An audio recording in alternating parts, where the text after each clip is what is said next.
Good afternoon, everyone. My name is Sarah Hill, and I will be the host of the webinar. My role is to facilitate and to pose participant questions for the presenters. In addition, I will be sharing some information about the future efforts of the project after the presentation. This webinar is based on the findings of the Supporting Student Success Project, funded by the U.S. Department of Education. The project identified and documented promising practices in adult education and community college alignment in institutions supporting low-skilled students as they advance within community colleges. 4 institutions were selected as showing promise in 4 practice areas: contextualization, acceleration, student support, and hybrid practices. This webinar will focus on acceleration, presented by Catherine Hughes, Executive Director for Community College Initiatives, the College Board, Caitlin Koss and Erica Lynch at Gateway Community College. So going over our agenda, we are going to be doing an overview of the Student Success Project. We're going to be doing a deep dive into acceleration and the research supporting accelerated learning. Then we're going to be focusing our spotlight on Gateway Community College, one of the 4 institutions that was selected for the project. We'll have a question and answer with the presenters, and then we'll be talking about our future efforts. So to tell you a little bit more about supporting student success, it was created in response to the challenges Americans face in preparing themselves for the ever-evolving workforce. The U.S. Department of Education's Office of Career, Technical, and Adult Education is committed to supporting community college students and strengthening the coordination between adult education and developmental education programs in order to better prepare students for the 21st century job market. The Supporting Student Success is a technical assistance effort aimed at identifying best practices at community colleges across the United States in areas of acceleration, contextualization, student support, and hybrid efforts. These webinars are just one of the products developed by our team in response to the concepts we learned from the featured programs. The highlighted programs in contextualization, acceleration, student support, and hybrid efforts will be shared through a series of virtual webinars, this being the second of 4 webinars, aimed at disseminating promising practices to promote student completion and workforce preparation. We also work very closely with an advisory board that I'd like to give an acknowledgement to: Kathy Hughes, who will be presenting today, Deborah Bragg, Belinda Karp, and Michelle Van Noy, who are part of our advisory group. So now I'd like to turn it over to Kathy Hughes, who is the Executive Director for Community College Initiatives at the College Board. Welcome, Kathy. And Kathy will be providing the research base which supports accelerated programming. Thank you, Sarah, and good afternoon, everyone. I'm really happy to be part of this webinar today. I wanted to start by sharing a little bit, really briefly, about the College Board in case you're not very familiar with the organization. I tend to find people know us for the SAT, for the AP program, for the AccuPlacer, but many folks aren't really familiar with our history and purpose. The College Board is a 100-year-old not-for-profit membership organization originally formed by higher education institutions to bring some order to the college application process and to make college access more equitable. We have about 6,000 member institutions, including 1,500 from higher ed, and that includes 280 community college members. The rest are from the secondary sector and not-for-profits. We have a lot of student-facing initiatives. For example, our Big Future website, which is the most used college planning website in the country. We also do a lot of education research and a lot of professional development. And my particular role is to work with our community college members and make sure that the community college voice is heard in everything that we do. So next slide, please. Let me move on to our topic today of supporting student success through acceleration. And I'm sure everybody on this webinar is familiar with this, the problem we are trying to solve, but I thought we couldn't just jump into the innovations without reviewing the problem just a little bit. So we know that many students are not ready to do college-level work for many different reasons, and curricula and programs have been developed to help them improve their knowledge and skills. They have many names: developmental education, remediation, basic skills, catch-up, and so on. I've also heard of one called learning support. And these have been in existence for decades. And as I note on the slide, this is not just an issue confined to community colleges, but it does exist in four-year institutions as well. So in the last 5 or 10 years, researchers have had better data that have helped them track students' progression through college, and studies started to show that students who enroll in developmental education tend to not progress towards completion. Students advised or required to enroll in remediation have had very low persistence and graduation rates. And one of the culprits, the causes that researchers identified is the long sequences of developmental education.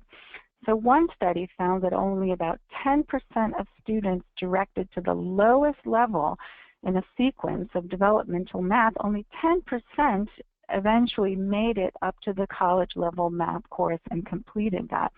And one of the surprising findings was that it wasn't necessarily that students weren't completing those courses. Many did complete the first on the sequence, but then didn't enroll in the next one. So simply put, these courses were taking too much time, too many tuition dollars, and many students only needed to fill some gaps and not take these multiple semester long courses. So the field has recognized the need for change, and we're seeing many new approaches to student skill building. Next slide, please. The foundation for this project came from a report by MDRC called Unlocking the Gate. MDRC is a well-regarded nonprofit education and social policy research organization, and this report, Unlocking the Gate, is available on their website for free. The website is mdrc.org. The report reviews the literature on developmental education, and acceleration is identified as one of those promising new models. Other models are contextualization and supplemental supports. So the idea of acceleration is to move students more quickly through developmental education so that they don't get bogged down in those lengthy sequences. Contextualization combines academic skill building with students' career technical field of their choice so that they can do both at the same time instead of having to complete developmental education first before starting in their field of study. And supplemental supports include tutoring, more intensive devising, and more personalized attention. I also want to note that we see many examples of hybrid programs. Hybrid wasn't mentioned in the Unlocking report, but as Sarah said earlier, it is a program model that the project also looked at, because many community college programs include different elements of these models, and they create their own customized approach. Next slide, please. So this particular webinar focuses on acceleration, and there are different forms. And we'll look at those now. Fast track or compressed, these provide developmental education in a shorter time frame. For example, compressing 2 courses into 1 semester. In the self-paced form, traditional developmental courses might be divided into multiple mini courses so that students can focus only on what they're weak in and skip the portions where they're proficient. This model is often enabled by technology so that students work through the material at their own pace, and once they show mastery of particular skills, then they can just move on. Mainstreaming allows students to enroll directly into college-level courses with some sort of support on the side. And this has become a very popular approach. Usually this is applied to students who are just below college level, not the students who test far lower. But they are allowed to enroll directly into the college level course. Sometimes the model is that students stay after the course session for an additional hour of instruction or tutoring, and this is also called co-requisite. Next slide, please. Now we'll just look at a little bit of the evidence on these models. These are just 3 examples of evaluation results of these models. So the first one is from the Community College of Denver.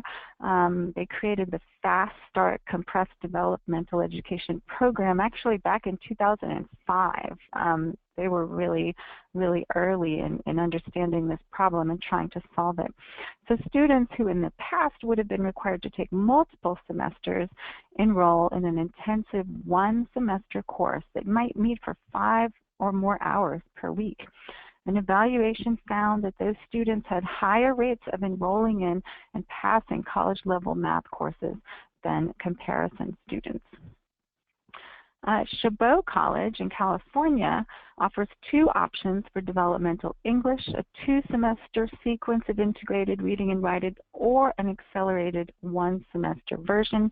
The interesting thing here is that placement is based entirely on student preference, not on their assessment scores, but on their preference, what they think they can handle, and if they want to have a more intense course or take a little bit more time. And so while success rates in college English are comparable for students coming from both of them, students actually pass the accelerated course at twice the rate of the longer course. So this model has been increased at Chabot College. And finally, the Accelerated Learning Program of the Community College of Baltimore County. They have also really improved outcomes for their students. They piloted in 2007 their co-requisite model.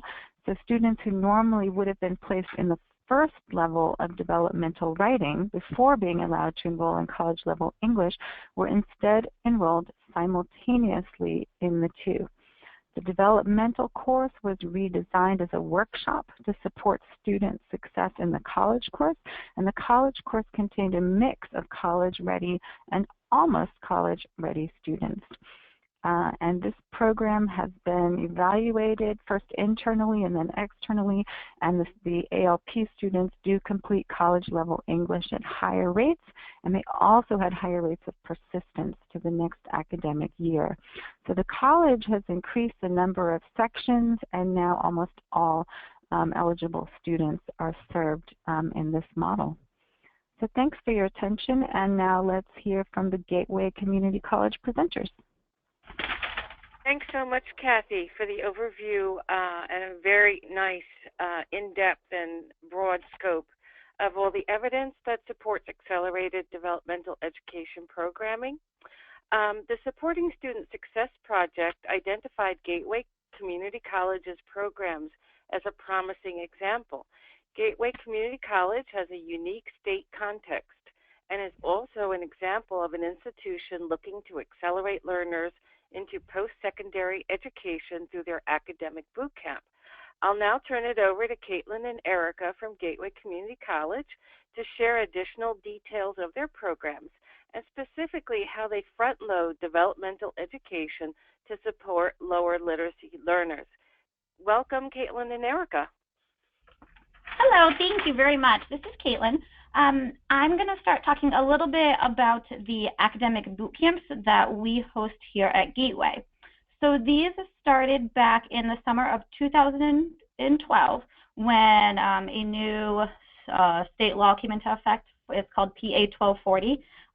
It is basically in response to developmental education. It goes a lot with what Kathy just previously mentioned.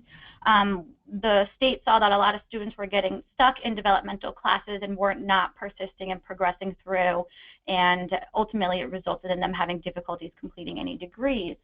So the state legislators have provided funding to the community colleges to kind of revamp and redo developmental education. So this not only included our remedial coursework and college level coursework, it also allowed them to create these academic boot camps. So my boot camps are funded through that currently, and we have collaborated with adult education partners, and we have a lot of different partnerships that we've been able to offer these boot camps through. On the next slide, I'll tell you a little bit more about how the boot camps started and a little bit more details about them. They are basically prep refresher courses. We do them in math and English because those are two very important classes for all of our students. Basically, it helps them improve not only their academic skills in relation to the math or English content areas, but basic skills. It helps them relearn material that it may have been a year since high school, or maybe it's been 25 years since they were in high school and had a math class last. So the idea is we're going to refresh the students with what they need to continue on. At the end of the boot camp, if they successfully complete the course, it gives them the opportunity to retake the AccuPlacer. The AccuPlacer is a placement test we use here at the college level to determine which is the most appropriate math and English class students will start with. Typically, we only allow students to take that every 3 years, so students are encouraged and really take advantage of the opportunity to take a boot camp because it does allow them to take the AccuPlacer and when that opportunity is not always available. Upon completion of the boot camp, once students take the AccuPlacer, we typically see them move into a higher level class, which can ultimately save them some time in those developmental level classes. The college has gone and revamped all of our developmental classes in different ways, and Kathy mentioned a few of them in the sense of compressing 2 classes into 1 semester. Or I know they mentioned previously the ALP courses. That's a course that we offer here at Gateway. And we have students after the boot camp that they don't have to take the 6-credit developmental heavy class. They have the opportunity to move into higher level classes, which is great for them. On the next slide, I wanted to give you a little bit of the promising practices about how our program is run here. Gateway is in an urban city, and we have about 80% of our population winds up testing into developmental level coursework. So there's really a big need for this program in particular. We've been able to provide the program because there's such a high demand for it, and we've been using adult education instructors. We use some of Gateway's community college adjuncts, some of our full-time faculty. So we use a plethora of supporting staff to kind of get the program to be successful. The program also has utilized tutors. We work with our tutoring department. They've been helpful. We kind of talked about my role in the program is a little bit of case management, so I kind of interact with each student basically on what is your career path, what is your goals here at college, what do we need to be successful. I am definitely not the math or the English person. I pass that on to the content experts, but I am your Gateway, your college expert. I help them with college and career exploration, peer mentoring, whatever we can do to help these students be as successful as possible. One of the important things for the program is our program, I don't know if I'm skipping ahead on a slide, I'm sorry. Our program in particular is accelerated in the sense that it is a 3-week course. We offer these boot camps year-round. So I primarily get the biggest influx during the summer and our winter intersessions right before the new semester starts. Those boot camps, they last for 3 weeks. They're 5 days a week, and they meet for 3 hours a day. So we are taking a semester's worth of material and condensing it in to a 3-week course. So acceleration is very obvious in this type of program. The belief behind it is if students can persist through that type of academic vigor, that they will be able to successfully move on to higher level coursework. We also offer these programs during the semesters. The difference there is that a lot of students are already enrolled in classes, so I usually only offer a few sessions as opposed to what I typically offer during the actual summer and winter. So for example, my winter intersession just ended and about 117 students went through the program just this winter. Overall, since inception, Gateway has probably put over 1,000 students through the program. Again, it just ended, so I'm kind of finalizing a lot of my data right now. For some numbers, last year, just in 2016, I was able to run 36 boot camps. So we have 2 different math ones and 2 different level math and then 1 English one. So I ran 23 math boot camps and then 13 English boot camps. There was about 526 students who went through the program. My winter numbers aren't finalized yet. That is something I'm still working on, but our completion rate is about 77% of students complete. We do lose a lot of students to transportation issues, babysitting issues. They didn't have childcare. They had to work. They needed money. So we do have, we lose a lot of students mid-program to situations like that. However, for those who do persist and continue through, towards the end of it, we see that about 73% of students who complete the math boot camp are eligible to move up at least 1 course level or higher. It's about 62% for English students. One of the things that we see in that is we have a lot of different levels of coursework now at Gateway. So my primary job starts with students who are at our lowest level, and they've tested into a 6-credit developmental class.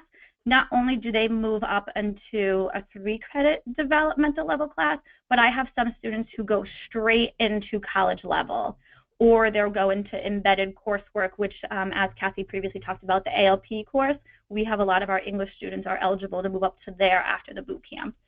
So as our students persist through the boot camp it's pretty successful in the sense that they are getting through that developmental level coursework a little faster. One of the things we want to talk about, and we put it on the next slide, is starting a program like this. There's, of course, complications and difficulties you have when getting it started. So we identified here a few of the most important things that we had noticed just as the program continues to develop.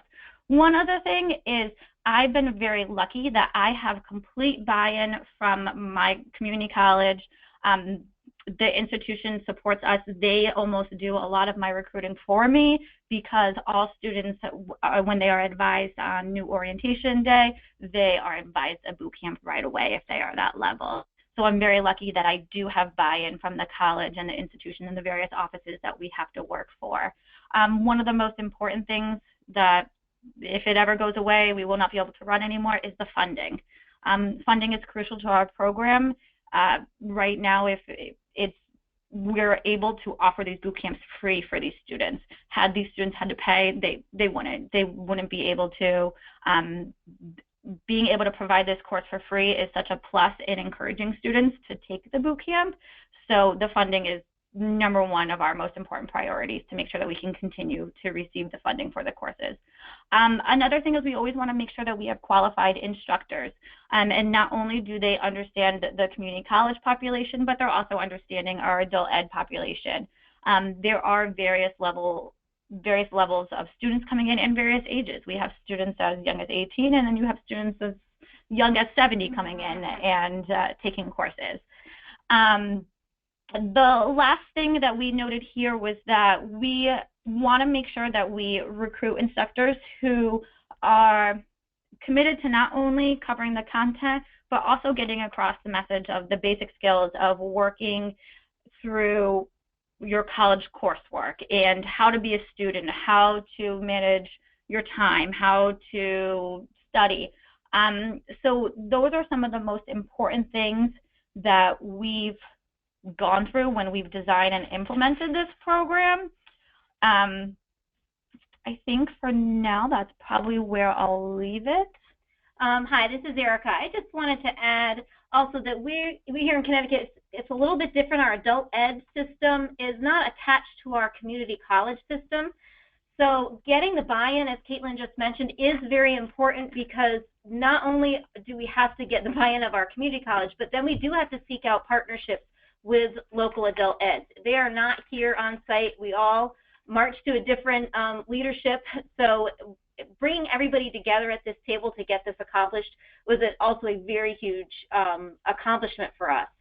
So I just want to make sure everybody's aware that, you know, a lot of states have adult ed embedded in their community college system. We are a state that does not.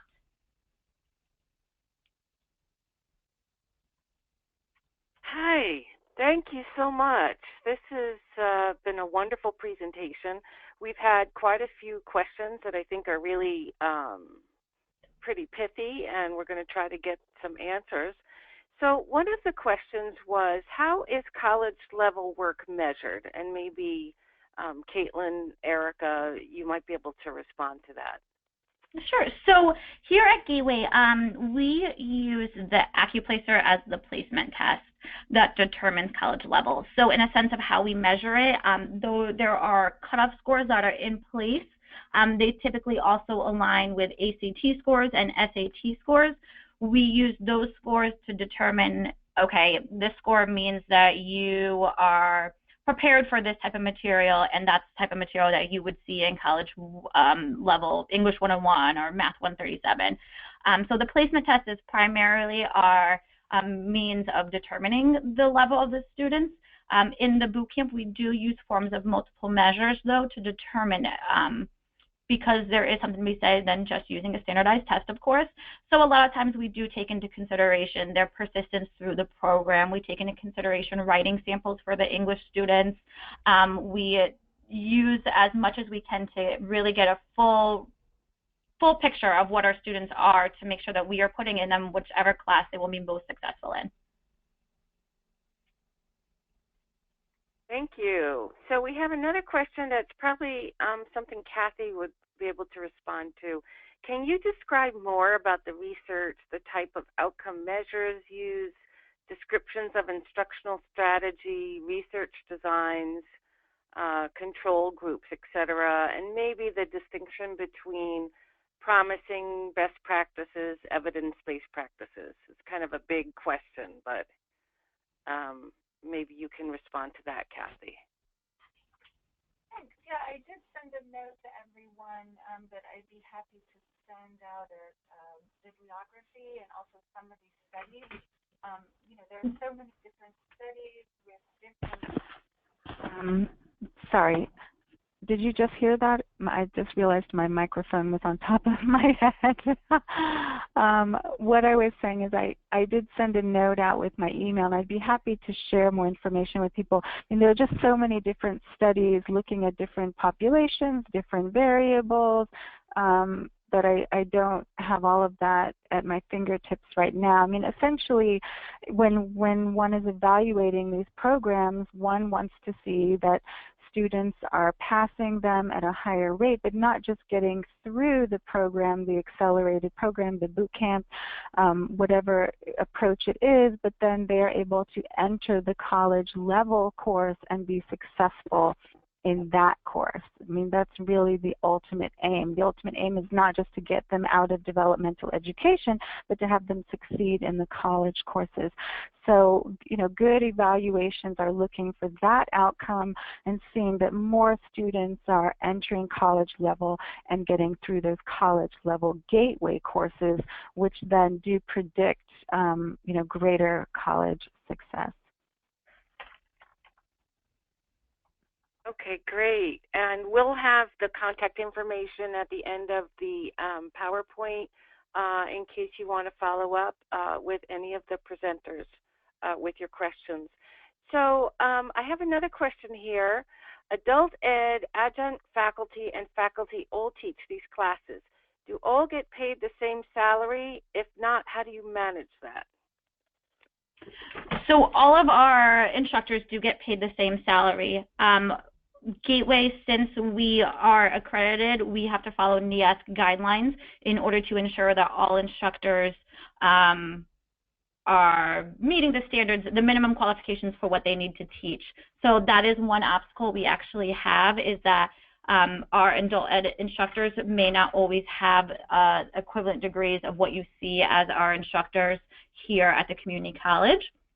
So that was probably one of our little barriers, but we've been able to get really qualified instructors who do have the appropriate degrees and experiences to teach the course, but we do pay them all equally. Okay. So another question that I think is really interesting and important is the percentage of your boot camp participants who work, and just the general need of students who are working, and what are the ways that you support them? So we have, one of the things that we have is a lot of students do. They do both school and they do work. So we've been able to offer day and evening classes. So for example, this last winter, I have 3 classes that start in the morning at 9 a.m., at 10 a.m., and then I also have evening classes that don't start till 5 or 5:30. So we do the best we can to accommodate their schedules. We always like to recommend the in-class session with our students to be there with the instructor, but for those students who really can't commit to the 5 days a week, I do have a self-paced model. So the self-paced model is online. It's a similar program, but the students are responsible on the computer for their own learning. So in a sense, we try to accommodate those students too, but again, that needs a very specific, motivated, can work without having the deadlines an instructor would hand over to you. But we have tried to put multiple different options available for the students so that those who are working, who have outside obligations besides just school, can be successful and participate. Great. I think that answered that question real well. So another question is, are these questions free and open to adult education students who do not yet have high school diplomas? So typically we wait until they have completed their high school, their GED or their high school diploma over there. Just because one of the reasons why is what we see is a lot of our material that we cover here is aligned directly with our credit classes. So it's aligned, whether it starts at remedial level or the college level credit classes, but it's for the credit side of the college. So we usually wait until those students have completed their diploma, or their GED or their diploma, and then when they come here knowing what type of program they're going to go into, we can kind of better advise them. And can they take 2 boot camps at once, so both English and math? No, we advise very strongly against it, and the reason why is because the class is 3 hours a day, and the expectation is you will have homework nightly. So if you're in class 3 hours during the day, could some students also go to class 3 hours a night and get all their homework done? I'm sure some could, but we kind of just focus more on pick one subject, let's focus on that first, and then you'll have the opportunity, because I do run the boot camp so often, that you could always go into the next subject at a later date. It's very strongly advised not to take them at the same exact time. It would just be too much in class time, too much homework, we don't recommend it. And where did the funding come from? The funding comes straight from legislators. Okay. It's state legislatively funded. And so there's a question about the college level work, and so how was do the professors in adult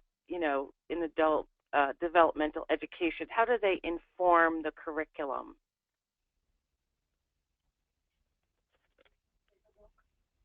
Do you mean how do they disseminate the material? So like I'm not sure what this question is getting at. My assumption is that what material? So how do you get academic material how do you combine that college level work? How do you communicate with the academic side into the boot camp? Oh, so the academic side is who created the boot camps. So our developmental level math and English department came up with the curriculum for the boot camps. They created it that does align with our progression through remedial math and English all the way up to college level. They know what material would be required in our 6 credit class, so we reinforce that, and not only that, but that they also are informed of the material of what they will see at the next level class that they go into.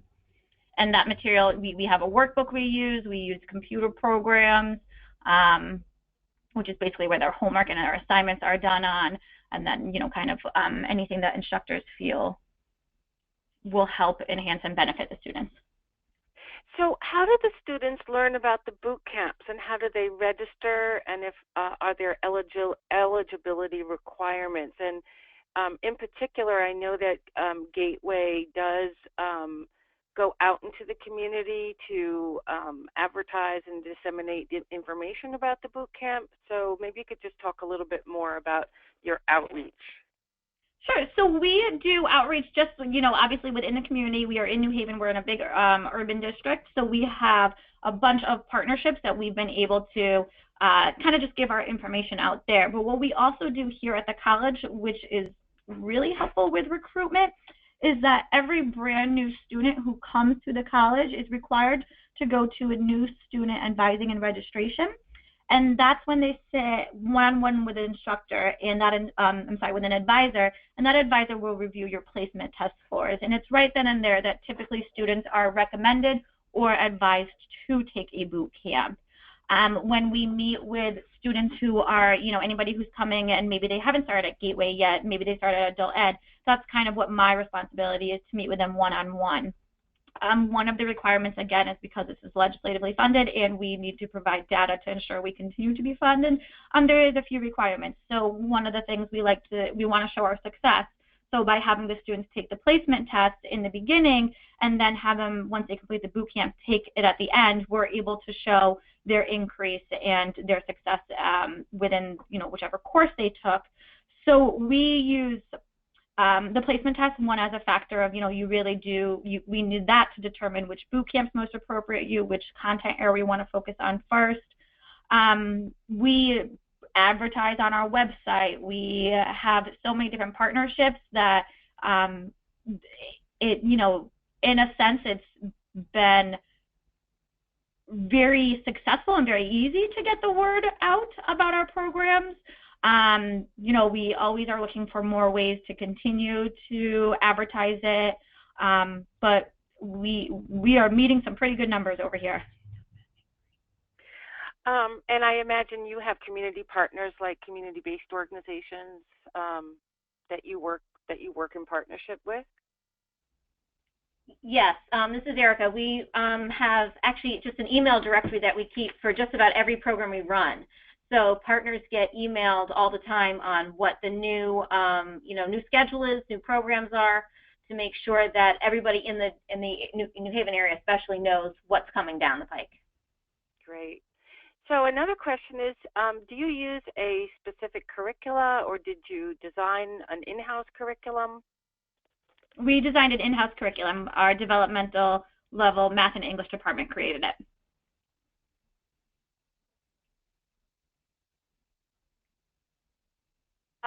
There's a question about the content. Another question about the content. What are some of the topics that you teach within your levels of boot camp, and how do you determine what topics you cover, and at what time? So is it the same time every time you offer it? I guess it's the sequence of topics. So it is the same sequence of topics. I was not around when the program when they developed the curriculum at first. I know the content in a very brief sense, as I'm the coordinator, not the content expert. So I apologize for not sounding like a math or English expert. That's not my area of specialties. We start with arithmetic and go into pre-algebra with math. And then for English, we cover sentence skills, sentence structure. We work on reading comprehension skills. We want the students, they'll have some writing samples that they do in that too. Typically, every boot camp is set up in the same exact format.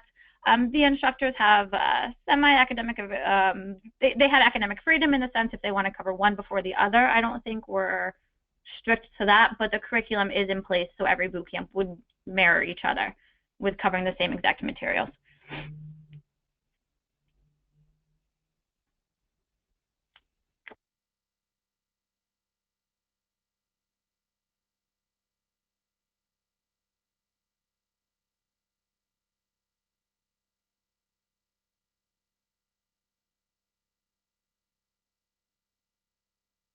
Okay, so here's another question about alignment.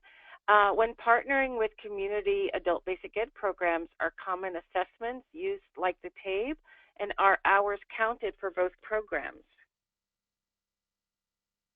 Again, because the systems are separate here in the state of Connecticut, no, we don't have anything that's aligned. That's why AccuPlacer is the main assessment tool here at the college.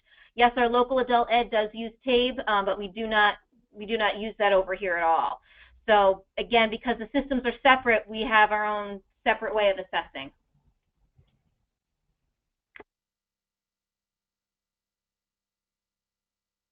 Not muted. Okay.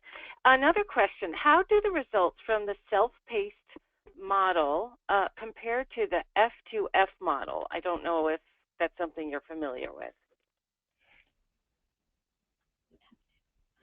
I'm not sure what the S2F model is, but my in-class... That would be face-to-face, F2F, face-to-face. Okay. I have a smaller population of students who have done the self-paced model.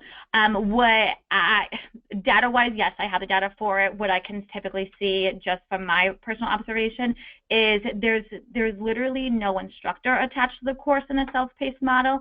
So it's really for a very motivated student. And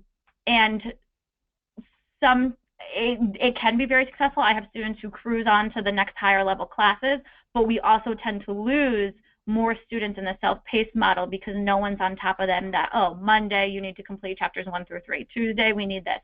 So in a sense, I think that's when you have an actual instructor holding you accountable, that helps majority of our population a little bit more. I do think my self-paced model does help a certain population too. The numbers are extremely different. I've probably put maybe 50 students through my self-paced model as opposed to the 1,000 that we've put through the in-classroom. Okay. So here's a question about student support. Do you have separate staff for advising, personal attention, counseling, or do the instructors do that? So that's me. That's why I keep on making the reference to not the content expert. So I personally do not teach the math or the English boot camps. My role is basically the advisor to all the boot camp students who come in. So when I run a session, I meet with the students one-on-one. We select a boot camp. We get them registered. I go into their classrooms at least once a week, if not more often. I'm in there quite often and check in on them. I make sure, hey, did you file your financial aid? Did you schedule your NSAR appointment? Have you seen if you had any holds on your account so we can register you? I encourage the students to make sure they've completed all those steps, and I joke about it that I'm like the gateway expert, so please ask me any questions you have to make sure that you're going to successfully be able to enroll at the start of the semester. At the end of the boot camp, once they are all done testing, they come out and get immediate advising from me, where I sit with them one-on-one and we advise them into whichever class they placed into. So there's really no way for them to get lost. We want to make sure that as soon as you finish boot camp, boom, you know exactly what your next step is. You're registered for a new class and you're moving on and you're ready for the semester. Okay. We just have time for a couple other questions. So one is, are there credit classes that offer the same content as found in the boot camps? If so, do you find students prefer to take the credit classes over the boot camp? So the difficult thing there is college level versus remedial. So our remedial classes are technically credit classes. However, students do not receive credit them towards graduation requirements. So my boot camp strictly align with the remedial coursework. I don't have anything that's set up for the college level, which would be the ones that are credit-bearing towards graduation requirements. We are strictly focused on our students who are at our developmental remedial level courses. Okay, so now we have a question from someone in adult basic education. How can we in adult basic education programs prepare our students? Probably a better question is, could this model of programs, boot camps, be successful in adult basic education? In our program, we are part of transitional studies that include developmental studies. Yep, that's exactly where our program is and exactly where it would belong. And I think that absolutely it could perfectly well be a great opportunity for any adult education facility. Of course, funding would be the one obstacle.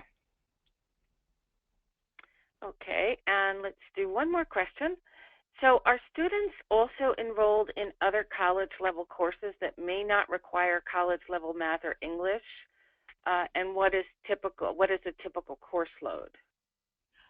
So my students take the boot camp prior to enrolling in classes almost. So if a student is in a boot camp, they are typically not enrolled in anything else but the boot camp. And that's why you see our biggest enrollment and the most courses that I offer is during the summer or during the winter intersession. So they will not be taking 4 classes. They're not going to be a 12-credit class load along with a boot camp. The idea is you would take the boot camp prior to going into that math or English class that starts either in your fall or in your spring semester. So the idea is they're going to focus on just the one boot camp course, and then once they go into their semester, they'll be focusing on their actual credit-ish courses. Okay, so I think that's about it. I know there were questions about whether you would be willing to, share the curriculum, but I would say maybe folks should get in touch with you individually about that. So I'm going to just talk a little bit about our future efforts. So we have 2 more of these webinars coming up. We have the Student Support webinar on March 1st, and that's going to be with Amarillo College. And then we'll have the webinar on hybrid programs on April 13th at 1, and that's going to be with St. Louis Community College. We're also currently developing videos with accompanying discussion guides for practitioners, administrators, and college leadership that will be coming out in spring 2017. And these videos were based on a summit of community college and adult basic ed administrators and practitioners to identify the topics. One of the topics will be managing change, how leadership at promising community colleges have creative supportive programs to lead to more successful outcomes. Another video will be integrating adult education and developmental education and how a blended approach to adult ed and developmental ed has improved student success at St. Louis Community College. And then the last video will be on supporting student success via professional development and how professional development and more training was developed around a poverty initiative at Amarillo College. So that's a very interesting, broad view of the needs for the supports of low-skilled students. And so now I'd like to say thank you. Thank you out there in the audience for your participation in today's webinar, and thank you so much to our presenters, Kathy Hughes, Caitlin Koss, and Erica Lynch. You'll see the contact information on the screen in front of you, and this particular PowerPoint will also be posted on the LINCS website for more information. So I hope you join us at our next 2 webinars, and have a wonderful day. Thanks so much.